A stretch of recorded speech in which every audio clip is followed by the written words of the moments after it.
Hey everybody, it's me, Myra, at Down Home Money, a simple approach to financial freedom. I hope you're doing well.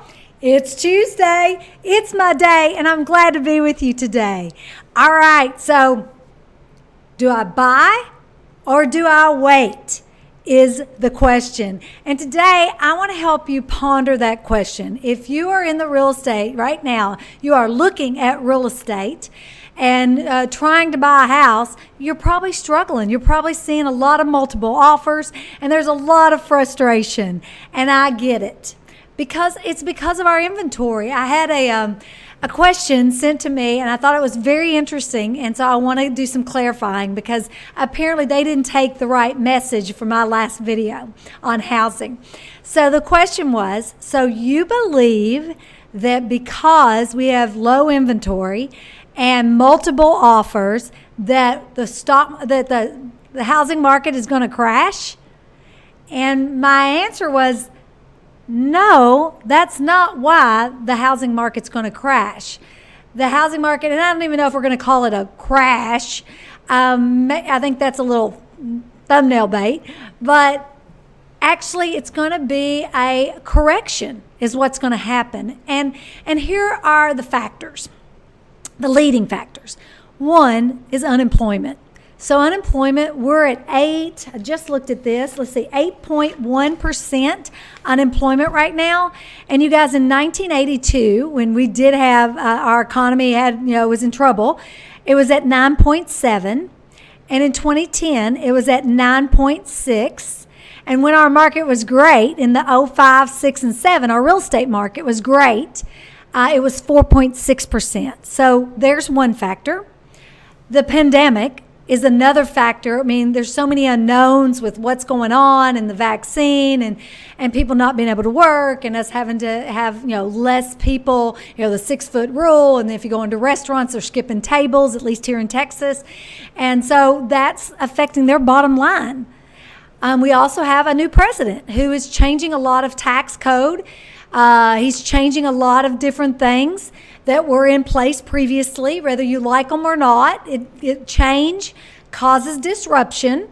And we've also got, with that, he's wanting to raise the minimum wage. Well, if he does that, me as a business owner, I'm going to really look at the people I have and make sure they're doing as much as they can do. When you start raising minimum wage to $15 an hour, then there's going to be less jobs because people are going to evaluate their people differently because bottom line is about making profit. You cannot own or run a business without profitability.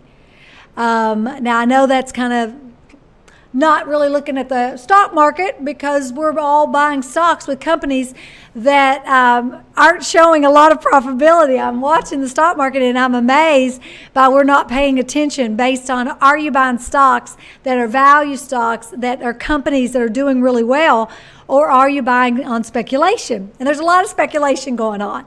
So with that said, there's so many factors because of the unemployment, because of the pandemic, because of our real estate market has still done amazingly well. I mean, almost unbelievably well. It's exciting that real estate agents are out there selling like crazy, but I know it's frustrating for the public, because if you're a buyer, especially if you're a first-time home buyer, and you are having to make multiple offers and keep making multiple offers, that is so frustrating because you're not, and then you have FOMO happens, and you make an offer on a house you really didn't want because you found out they have 5 offers and there's nothing else on the market, so you make an offer and you go over asking 10, 20, 30,000 over, and then you get it. And then you have regret. Buyer's remorse is what we call that. And so we're having a lot of that. Matter of fact, there was a survey done, and I'm trying to remember. Anyway, I read about a survey that was about buyers and home buyers. And there were over 40% that regret the home they bought.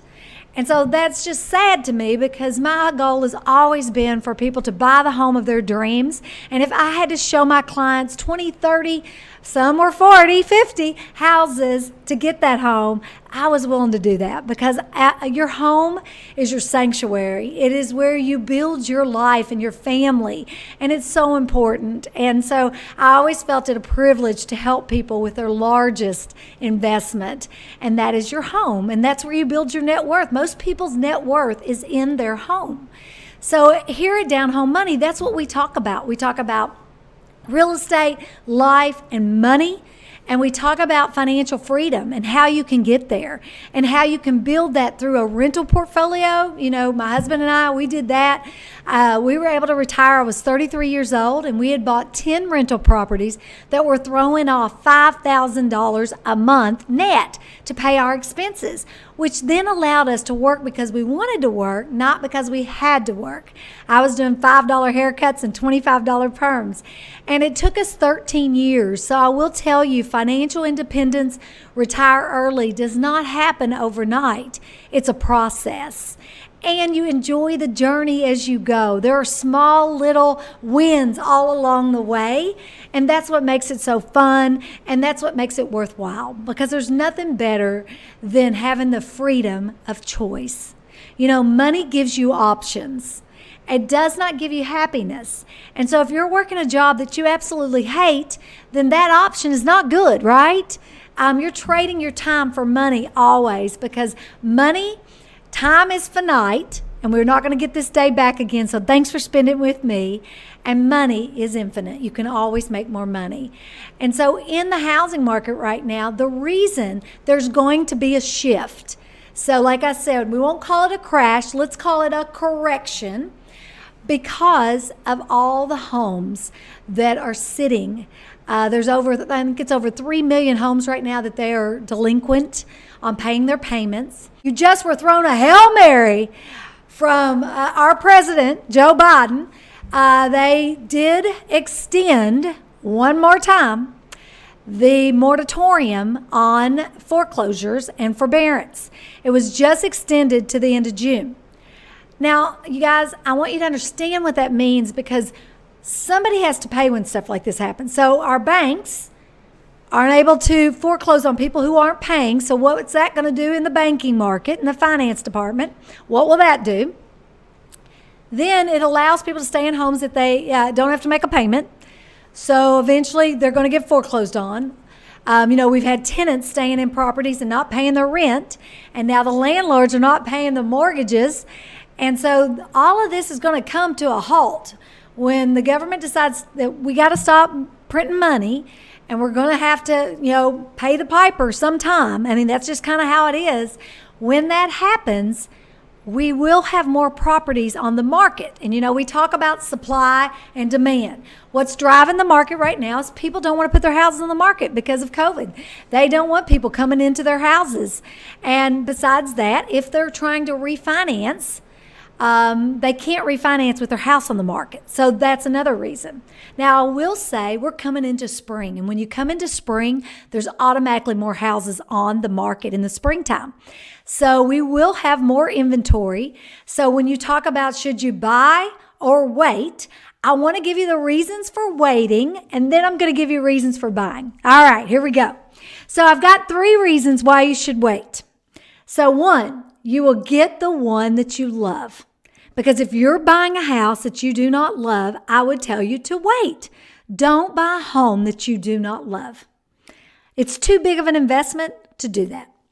All right, you will get more bang for your buck, because once we have higher inventory, it becomes more of a buyer's market. So that way there'll be more houses on the market, which reduces the prices. The prices won't be as high.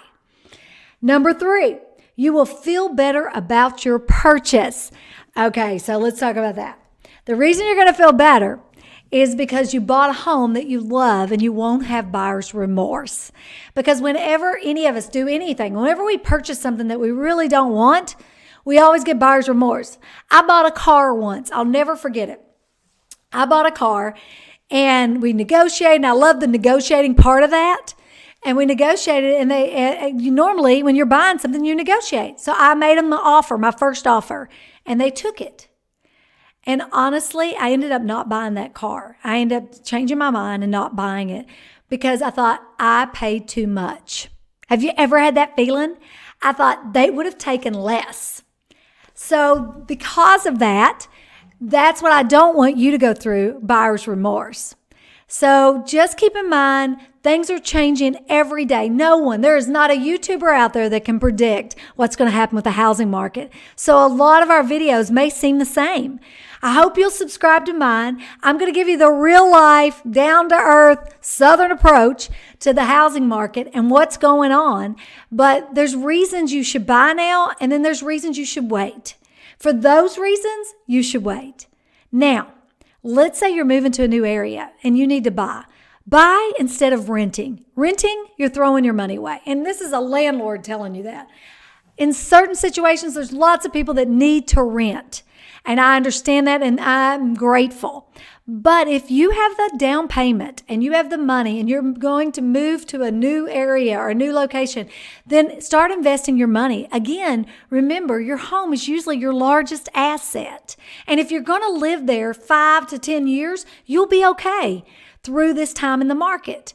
But if you think you're going to move there and you're not sure you're going to stay there for a while, you should rent. So there's several different reasons. Every situation is different. And I think we kind of lump everybody in at the same and think that everybody's the same. Everybody's not the same. That's the beautiful thing about this world. We're all different. And your situation could be different. You just need to analyze it, and you need to know what's going on in the market so that you can know if you should buy or if you should wait with this housing market. And there's different situations. Now, you might find a great deal. And there's still great deals out there. They're harder to find, I will say that, but not all areas are the same. And real estate is about local. It's all local. Every area is different. My area right now, we have 1 month supply of homes, which is low, super low. Some areas still have 3 month supply. You know, the National Association says that a 6 month supply is a balanced market. So right now, across the nation, which is hard because we're having to lump everybody together, which is not really, it's just giving you the entire market. We have about a 2 month supply, which is about a little over 1 million homes. To get to 6 months, we still need 2 million more homes. If you look at it, 1 million homes equals a 2 month supply. I mean, I'm just doing some little hillbilly math here, but if 1 million homes equals 2 months supply, it looks like 3 million to get to 6 months supply.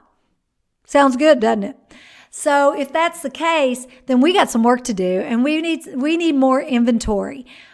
And with everything happening in your home being your largest investment, it's so important that instead of getting foreclosed on, if your home is behind and you don't think you can catch up, or maybe you've lost your job, you should put your house on the market.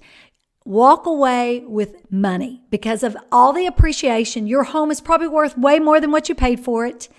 And you can walk away with money. That's way better than walking away with a foreclosure. So think about that. Thank you so much for being with us. Every Tuesday we'll be here. We usually post around 2 p.m. on Tuesday Central Time. I look forward to bringing you more information about housing, about dividend investing. Don't forget to watch some of my videos on dividend investing. I'll put them up here. I'm learning that. It's so much fun, and it's truly passive compared to rental property. So be sure and watch. And remember, it is not about how much money you make. It's about how much money you keep and what you do with it. And are you buying assets? See you next Tuesday.